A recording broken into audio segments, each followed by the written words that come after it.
Hey, what's going on, y'all? Back with another video. So, if you're one of those people that you have money, but you can't build credit because nobody will approve you for a credit card, nobody will approve you for a loan.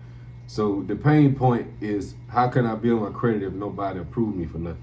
So, you can fix that. I'll give you three ways. Start from the easiest to the hardest way. The easiest way to do it is if you got, let's just say, 3,000 in a savings account. Or if you don't even have a bank account, let's start there. You don't have a bank account, right? But you got $3,000 under the mattress. You can go to the bank and open a savings account. You put your 3,000 in the savings account, right? Number one. Number two, after you open the savings account, put the money in it, you actually speak to a loan officer. When you get to the loan officer, you tell the loan officer, hey, Mr. Loan Officer, Miss Loan Officer, I want to borrow $3,000 against my savings account. I want to borrow $3,000 using my savings account as collateral, right? So they'll give you a $3,000 loan using your $3,000 in your savings account. If you don't pay back the loan, then they just gonna take the money from the savings account, right? So it's zero risk from the bank.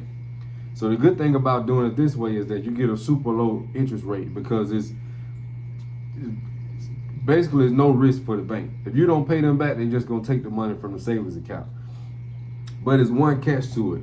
Your savings account can't go below that balance until the loan is fully paid off. But you can do it for 12 months. You can do it for 1 year, 2 years, 3 years, whatever you want to do.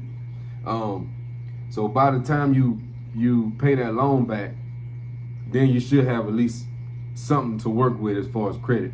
The second way you can do it is getting a secured credit card. What that is you just basically have to put down a deposit on a card, and they use that deposit as your credit limit. So kind of same scenario. You got $500, you put that $500 on a secured credit card, they give you a $500 credit line of credit. Now how the line of credit works is if you go swipe that card for $50 worth of gas, now you got $450 on that card. So if you pay that $50 back off, then your credit line go back to $500. So with these, the reason I said it's easier to do the savings account versus the secured card, because that card, you got to swipe that card, you got to be using that card to build your credit, right? It's just something else for you to remember. Some other app you got to download and go pay it off, right? The reason that the savings account method work is because, let's say off that $3,000 you borrow, your payment, let's just say, is $200 a month, right? You can just put that $3,000 you borrowed into a whole nother checking account and say, I want to draft it automatically every month.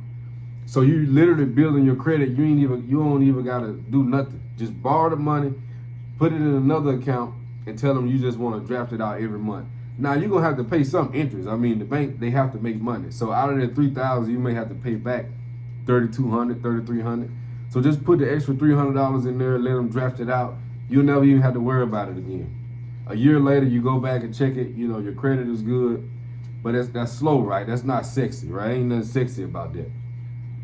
The fast way you could do it is by adding a trade line to your credit. That's just a bonus. I'm giving you this as a bonus. This is not the number 3 way to do it. You can add a trade line to your credit, and that can work in as little as, depending on how close you buy it to the billing cycle, that can work in as little as, I've seen them do it in a week. On average, I'm gonna say 2 to 3 weeks, but again, it depends on when you buy it during the billing cycle. The last way you could do it is the same way as the first method, except instead of using a savings account, you're using a CD, certificate deposit. So you same way, basically the same thing, except you go from a savings account to a CD. You actually speak to a loan officer, tell them you want to put X amount of dollars in the certificate deposit, and then you borrow against that certificate deposit, using that certificate deposit as collateral. So the easiest, most simple, if I had to start all over and do it again, I would probably just do it the savings account way. Just get like a 6-month loan, and just add whatever extra I'm owe, just add that onto it, and just put it in an account and let it pay itself. The interest rate gonna be super low because it's fully collateralized, and that's probably the best way to do it. So that's my credit game. That's my credit tip for the day, and I'll probably see y'all later this week.